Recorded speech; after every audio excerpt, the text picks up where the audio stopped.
Bapak Uskup yang saya kasih, umat Allah yang terkasih, rekan imam dan para suster sekalian, kami, para Romo CM, pada tahun ini merayakan atau mulai merayakan 400 tahun kongregasi misi.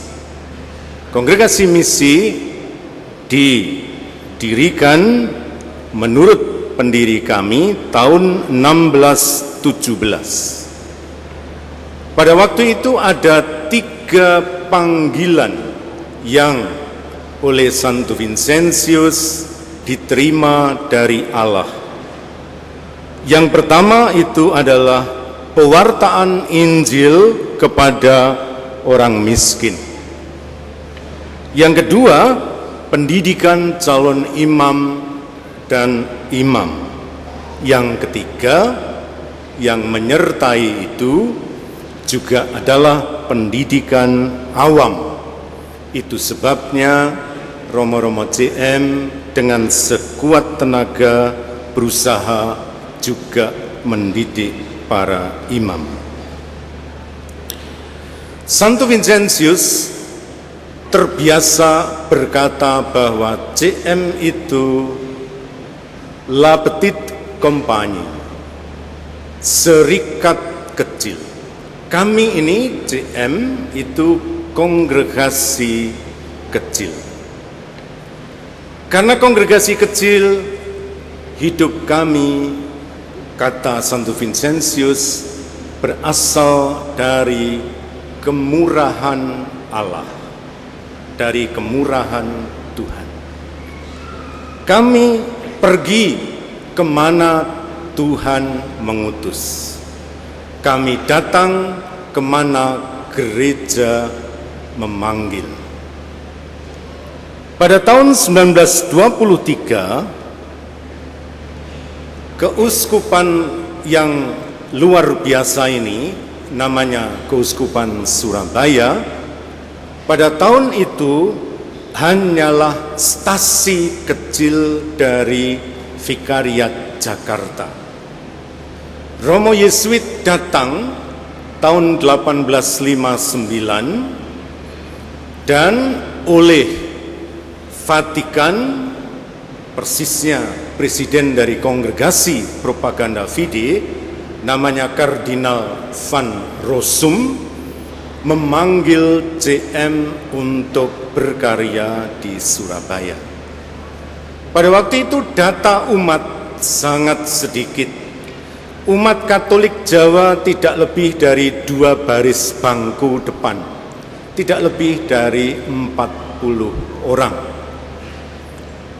Tetapi dengan ketekunan yang hebat, pengorbanan, tentu juga sampai ada yang mati dan seterusnya, Romo-Romo CM dengan segala kerendahan hati berusaha untuk melaksanakan perutusan gereja itu.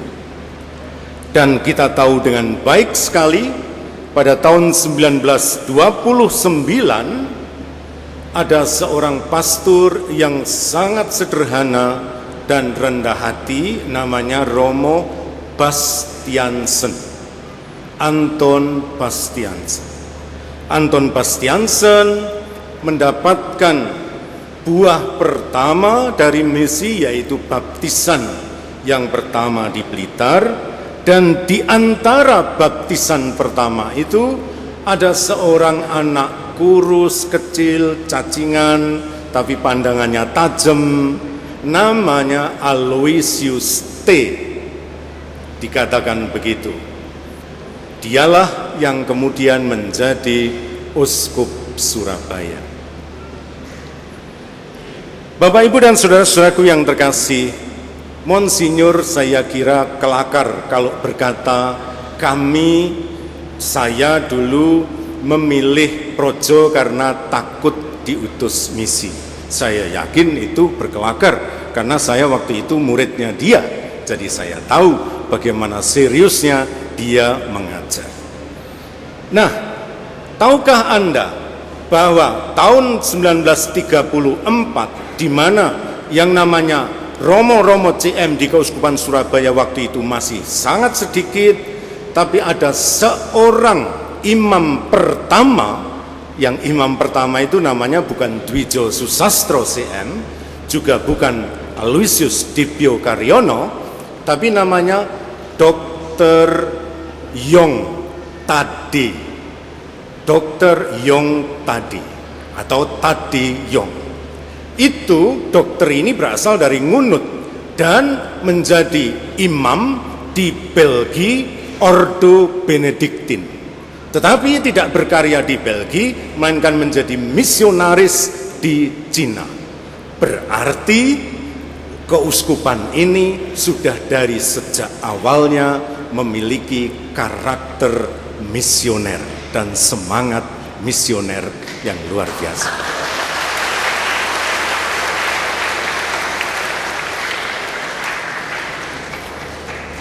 Jangan dilupakan bahwa misi begitu berat. Tahun 45, tepatnya 12 November 1945, Gereja Kepanjen hancur. Caranya menghafal 2 hari setelah Hari Pahlawan. Gereja itu hancur.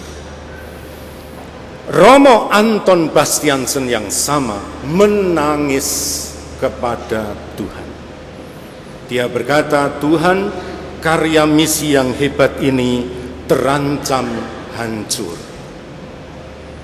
Saudara-saudaraku yang terkasih, tangisan Romo Bastiansen tidak sia-sia karena pada tahun 1948 ada pemuda-pemuda, itu Anton Bastiansen, pemuda-pemuda pertama menjadi seminaris pertama yang adalah cikal bakal dari Seminari Santo Vincentius Apaulo Garum.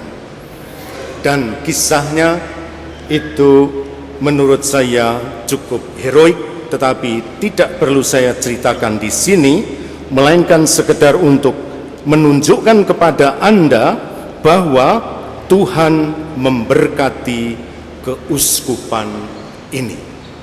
Karya misi yang dibangun dari jerih payah sungguh diberkati Tuhan. Sekarang 400 tahun CM kami syukuri dengan sungguh-sungguh.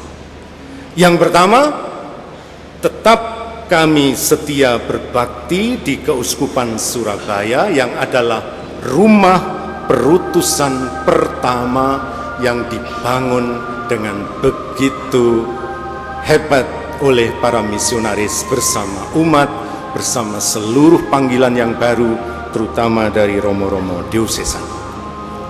Tetapi saya kira yang hadir di sini juga harus bersyukur, sebab dari keuskupan ini bisa mengirim tenaganya ke Suriname,